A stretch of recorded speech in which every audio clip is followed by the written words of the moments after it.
دەگەڕێنەوە سەر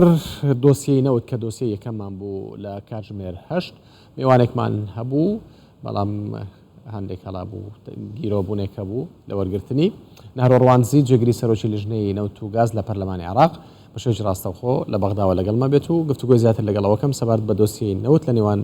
حکوومەتی هەرێمی کوردستان و حکوومەتی فیدراڵی بزانین بەچی گەیشتون دەگوترێت لە دوو ڕۆژی داهاتوودا ئەو ڕێکەوتنە ڕادەگەێنرێت کاک نهڕۆم کاتتان باش. ئەمڕۆ ئەگەر هەڵەنە بم سەردانی وەزارەتی نەوتیشت کردووە هیچ زانیاریەکێک سەبارەت بە ڕێکەوتنی نێوان حکوومەتی هەرێمی کوردستان و حکوومەتی فیدراڵی هەیە سەبارەت بە نەوت و گاز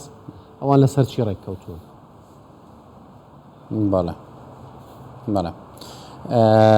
ئەوەی من ئاگادار بین و پاش ئەوەی کە سەردانی وەزارەتمان کردو لە نزیکەوە لەوەندەرە لەگەر وەکیل وەزیری وەزارەتی نەوت و مدیری کۆمپانیای سۆم و چەندین کادری باڵابەرز لە وەزارەتی نەوتدا باش دەکراکەوە تەقەدومێکی باشەواتە زۆر پێش ڕۆیشتینە بۆ ئەوەی بگەنە ئیتفاقێکی نهایی لە سەبارەت بە مەوزوعی هەناردەکردنی نەوتی هەرێمی کوردستان لەسەر زۆر خاڵ پێکهاتینە تاوەکو ئێستا یەک لەو خاڵانە کە پێکهاتینەکەوە لێژنەیەکی تایبەت دابدرێتن لە چوارکە پێش هەموو شەشی کە نوێنەرێکمان هەبی لەناو کۆمپانیای سۆمۆی عێراقی باڵپشت بە بڕیاری ئەو یاسای دەستوری عێراقی بە پێ مادە 111 و 112 دەبی مشارەکەکردنی هەرێمی کوردستان لەناو کۆمپانیاکانی عێراق و لە نەمەجای نەفتی بۆ ئەوی بتوانن زیاتر داهات بۆ حکوومەتی خەزینی عێراقی بێتە دی. ئەوە یەک لە بابەتەکانە لەو خاڵەشدا وەزارەتی نەوتی عێراقی ڕەزامەندیدا تاوەکو ئێستاکەوە جێگیری کۆمپانیای سۆمۆ بۆ تەبەشی هەرێمی پۆستە چەبی چەندین پۆست جێگیری پۆستی جێگیری سەرۆکی کۆمپانیای بەڕێوبەری نەکە سەرۆک بەڕێوبەری کۆمپانیای سۆمۆ بۆ کورد بیتن ئەم پۆستەیە لە دوای ئەو پۆستا چەندین پۆستی تکەشی دەگریتە خۆی لەبەر ئەوەی ئەم چەندین هەیئاتی هەیە و چەندین بەشی هەیە لە ناو ئەو کۆمپانیایە کە پەیوەندە بە هەناردەکردنی و شێوازی فرۆشتنی لە ڕێگەی بەندەری جیهانەوە. ئەوە یەک لەو خاڵانە خاڵی دوم باستەوە دەکرێتنکەوە لێژنەیەک پێک دێتن لە چوار کەس دوانیان لە وەزارەتی نەوت و دوانیشان لە هەرێمی کوردستان بەعالیەتی ئابەت و کۆمپانیایەک دەفرۆشێ و شێوازی فرۆشتنەکەی و ئەسعارەکەش بەڵام لێرکانە مردە کە ئەو سعرە سیاسەتی نەوتی عێراقی دەبی لە ڕێگای سۆمۆ بیتن بە ئەسعاری سۆمۆ بیتن بەڵام ئەو ئەسعارە ینی ثابت دەبی لە بۆ هەموو عێراق یان بە هەموو مەنافذی عێراقی واتە مەثەن لە ئەوانەی لە بەسڕا و لە بەندەری جیهانەوە هەمویان لە بە یەک سعر بە پێی سیاسەتی سۆمۆی کاری لەگە دەکرێتن ئەو بابەتەش هاتە باسکردن ینی باش ڕۆیشتەکە لە بانقی لە ڕێگەی بانقی مرکزیەوە بابەتی فرۆشتنەکە لە ڕێگەی ئەوە دەبێتنکەوە ئەم بانقی مرکزی عێراقی حیسابەکە کاتەوە تایبەت بە ئەو بەشەی کە لە هەرێمی کوردستان هەناردەی دەرەوە دەکرێتن گۆژمەکەی واتە داهاتەکەی ئەم کەمیەتە کە 400,000 بەرمی لە ڕۆژانە ئەکرێتە ناو حیسابی ئەم بانکەوە و تحتە تەسەڕفی سەرۆکاتی ئەنجومەنی وەزیران دەبیان ئەو کەسێک کە سەرۆکاتی ئەنجومەنی وەزیران تەخویلی دەکاتن بۆ تەسەڕفکردن ئەویشە بێ معاملە بکاتن لەگەر ئەو کۆمپانیای کەوە ئەو نەوتە ئیستیخراجی دەکەن واتە تەواوی پارەکە دەبێتە تحتە کۆنتترۆلی ئێمە ئەوەی تاوکو ئێستا پێکاتینە بەڵام یەک کێشیان هەیە تاوکو ئێستایان بگەنە حەلەک ئێمە گرێبەسمان هەیە لەگەر چەندی کۆمپانیای نێودەوڵەتی کەوا بە بەردەوامی ئەو نەفتە ئەمە فرۆشێ مدەمان هەیە واتە ئیلتیزاماتمان هەیە بەرامبەریان ئەمانە تاوکو ئێستا ینی ڕازی نەبووینە یاخود ئەبێ سیغەیەک ببینەوە بۆ ئەوەی کوو بگەنە ئیتیفاقەک ئەم نەفتە بە چی شێوازێک بفرۆژێ ئەو عەقدەیە چۆن بەردەوام بیتن ئەم شتانە تاوکو ئێستا بەردەوامە بەڵام بەپێی ئەو ئەجواشی گەشتبینین لە ناو وەزارەتی نەوتی عێراقی بەڵێ لەسەر عقوداتی لیژنێک پێگەهێنرێت بەڵێ بازەکە لیژنە پێی دێنرێت هەم لە حکوومەتی ئەو لێژنەیە پێکاتێ ئەو لێژنەیە پێکاتێک کە لە چوار کەسە لە چوار کەس دویان لە حکوومەتی فدرالیە دووشان دوو کەسیش لە حکوومەتی هەرێمی کوردستان سەبارەت بەو بابەتە لە نزیکەوە ئەو لەژنە پێک دێتن بۆ ئەوەی معاملەکردن چۆن بتوانن ئەم وردەکاریانەش عیلاج بکرێتن ینی ئەوەندەی ئەمە کە ئاگامن لێ ینی لەوانەیە خلالی 48 ساعت ناگاتە 72 ساعت ئەو کێشەی یەکلا دەبتەوە تاوەکو لە ناو هۆڵی بەرلەمان بودجە قانونی یاسای بودجە یاخود نەفت و غاز هەر کاتێک پەسەند بکرێتن ئەم ئیتیفاقیە بە شێوازێکی کاتی بەردەوام دەبیتن لەوانەیە خلالی ئەو دوو ڕۆژە طبعا ئەو چاوەڕوانی ئەوەش دەکرێتن سەرۆکی ئەنجومەنی وەزیران محەممەد شیع سوودانی ئەو چاوەڕوانە بۆ ئەو ئیتیفاقیە پەسەند بکاتن تاوەکو پەسەندکردنی قانونی بودجە یاخود نەفت و غاز لە ناو هۆڵی بەرلەمان زۆر باشە ئەو پارەیە کە بێتەوە نێو ئەو هەژمارەبان چێ کۆنتترۆلی ئەو پارەیەکە ئەو پارە لەژێر دەسەڵاتی چیە بێت تأكيد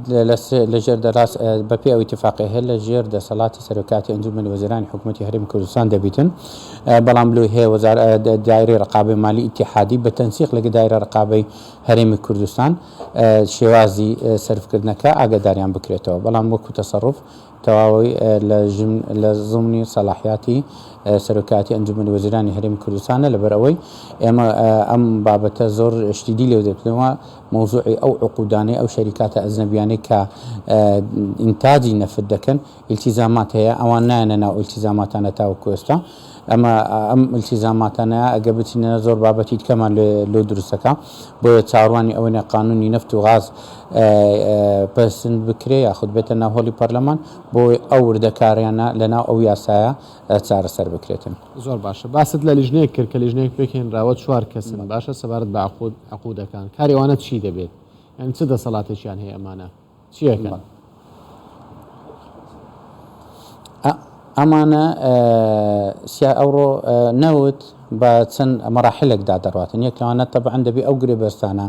کە پێشتر کرا لە هەرێمی کوردستان ئەم جارە بە پێی ئەو ئیتیفاقیە یان بە پێی ئەو بڕیاری محکەمەی اتحادی دەرچووە دەرێت دەبێت دەستور تەطبیق بکرێ ئەویش مادە 112 کەوا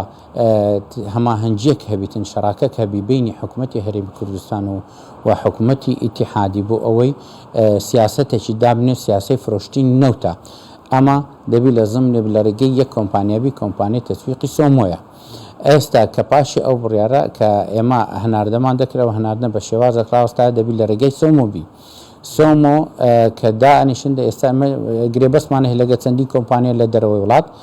سۆمۆ کە هاتیتە ناو بابەتە ئەو لێژنێ پێک هاتۆ بۆی هەردوو لا بگەنە ئالێتێک ئایا هەر لە سەمان ئەو کۆمپانیانە بیان فرۆشینێ یاخود گۆڕانکاریان لەسەر بیتن دەبی بگەڕێنەوە سەر ئەو گرێبەستێک کە هەیە نێوان حکوومەتی هەرێم و ئەو کۆمپانیانە ئیلتیزامات و واجباتی ئەو گرێبەستە چێ لەسەر حکوومەتی هەرێم چونکە هەر زەرەرێک هەبیتن لەو نەقل دەبی بۆ سۆمۆ ئەوان تەحملەکەتن بۆیە دەبی بە شێوازێک وا پێک بن کە هیچ لایەنێک زەرەرمەند نەبیتن لەبەرەوەی هەر زەرەرەکە بیتن بتالی دەگەرێتەوە سەر حکوومەتی اتحادی بۆیە ئێمە ڕاگررتنی باسی لەوەی دەکەن کە ئێستا ڕاگررتنی نەوتی هەرێمی کوردستان لەگەر بەشێک لە هەناردەکردنی نەوتی بابە گورگور لە کەرکک نزیکەی 500,000 بەرمی لە باس لەوەی دەکەن کە ڕۆژانە 37 میلیۆن دلار زەرەر بە حکوومەتی عێراقی دەگەینێتن ئەمە پێویستە لەسەر حکوومەتی عێراقی بەپێ ئەو بودجەدابین بکاتن بۆ هەرێمی کوردستان بۆیە ئینشاءالله لە ئایندێکی زۆر نزیک هەروەکو ینی ئەم پێشبینی دەکەم کەوانە گاتە 48 ساعتیکە ئەم بابەتە چارەسەر بکرێتن و دەست بە هەناردەکردن بکرێتەوە باشە ئەو عقودانە ئەگەر پێداچونیان بەسەردا بکرێ ئەکید ئیلتیزامات و مەرج و شتی تێدایە باشە چێت تەحملی ئەوەکە ئایا کێشە و گرفت دروست نابێ هیچ گۆڕانکارێک لەو گرێبەستانە بکرێت کێشە دروست نابێ ئەگەر کێشە دروست بوو چێ بەرپرسیارە بێت چێت تەحملی ئەو مەسئولیەتە ئەکات قوربان ئەمە باسی لەوەی دەکەین کە بە پێی مادە 111 دەستوری عێراقی دەرێن نەوت و غاز مولکی هەموو شعبی عێراقیە بە هەرێم و یان هەر هەرێمەکی کە هەبیتن لەگەر هاوڵاتیانی لە ناو عێراقدا دەژیتن واتە خۆتو ئەو مۆزوعە داهاتی ئەو نەوتێک کە هەرێمی کوردستانیش دەیفرۆشت داهاتەکەی بۆ عێراق دەبوو دەچۆ ناو بودجەی عێراق لە پاشی لە ناو بودجەی عێراق بەشی هەرێم مثلا 12.67 دانرا ئەو بەشەی کە ئەو 200 ملیارەی دەناردرا و یاخود ماگانەیان پێشتر 320 ملیار بوو ئەوە تەکمیلی ئەو نەفتە بوو ئەگەر ئەوە نەما ئەو 250,000 نەبا لەگە ئەو 200 تەکمیلی بودجێ مافی هەرێمی حکوومەتی هەرێمی کوردستانە لەسەر ئەو بابەت فهەر ئیلتیزاماتێک هەبیتن لەسەر ئەو کۆمپانیا یاخود هەر غەراماتێکیان هەر تشتێکە بێت لەسەر هەرێمی کوردستان بالتالی دەگەڕێتەوە سەر حکوومەتی ئیتیحادی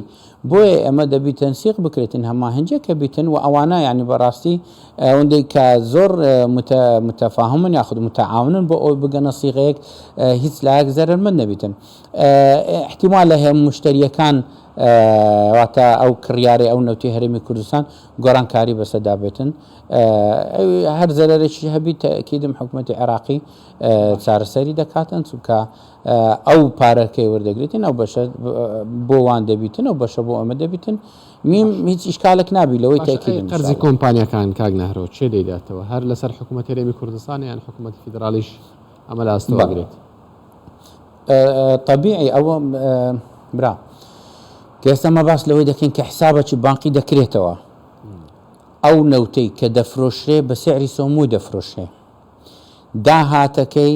دەگەڕێتەوە سەرچێ داهاتەکەی هەر هەمووی دەگەڕێتەوە ناو بانقی حسابەکی بانقی لە زمنی سەلاحیاتی سەرۆکی ئەنجومەنی وەزیرانی هەرێمی کوردستان دەبێ ڕەزار ئەوان تەسەڕف پێکەن تەسەڕفەکە لەسەر ئەو ئەساسی دەبی مافی